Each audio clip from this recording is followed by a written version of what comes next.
आमदार बोलत असताना कुणी गटारी मागितल्या, कुणी मंदिरं मागितली, कुणी रस्ते मागितले. हो ना, क्रांती ज्योती सावित्रीबाईंनी तो उद्देश ठेवून समाजातल्या शेवटच्या घटकापर्यंत शिक्षण पोचलं पाहिजे म्हणून परिस्थिती आल्यानंतर अंगावरती शेण उडवून घेतलं, चिखल मारला तरी ते सहन केलं.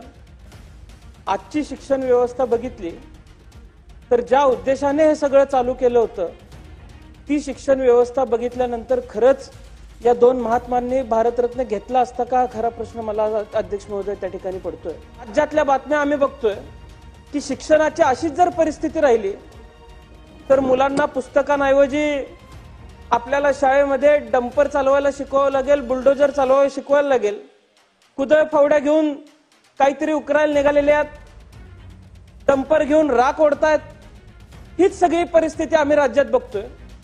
आणि जर शिक्षण मिळालं नाही तर शिक्षण नाही मिळालं म्हणून उद्या हीच करायची वेळ आपल्या राज्यातल्या मुलांवरती येणार आहे. या मते अध्यक्ष महोदय दुसरं काही मत असेल आपलं असं मला वाटत नाही.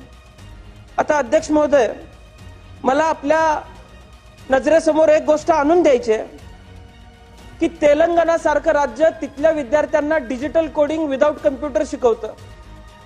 आज आपलं राज्य इतर क्षेत्रांमध्ये त्यांच्याशी तुलना करत बसतंय, पण शिक्षण क्षेत्रामध्ये दक्षिणेतल्या काही राज्यांची तुलना आपण आपली का करू नये.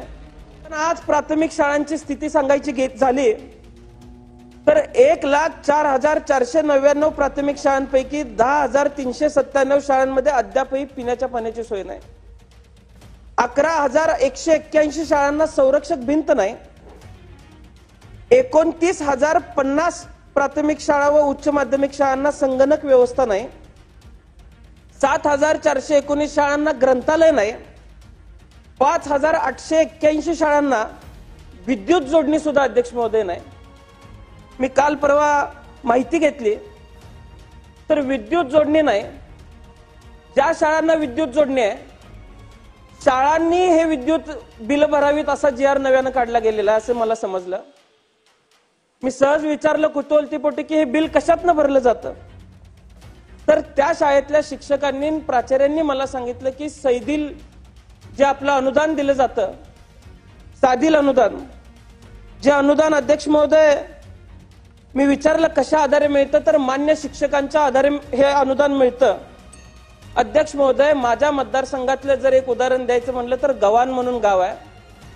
8 शिक्षक मान्य असलेली शाळा आहे. 12,000 रुपये वार्षिक साधील अनुदान इथं मिळतं.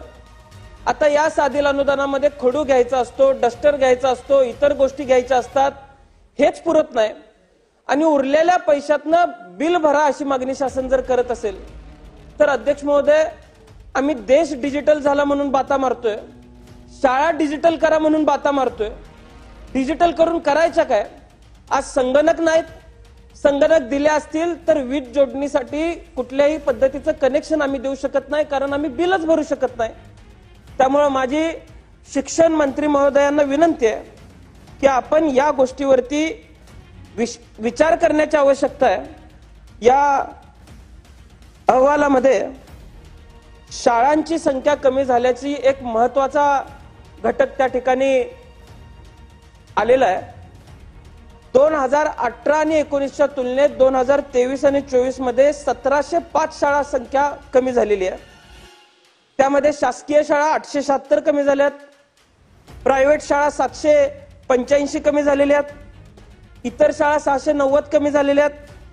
आता प्रायव्हेट शाळांचा आकडा अध्यक्ष महोदय इतका असण्याचं कारण असं आहे की काही शाळा अनधिकृत होत्या आणि अनधिकृत शाळांचा पेव फुटल्यामुळे कदाचित या प्रायव्हेट शाळांचा आकडा जास्त असेल. काळजी करण्याची गोष्ट अध्यक्ष महोदय शासकीय शाळा बंद होत असतील तरच आहे.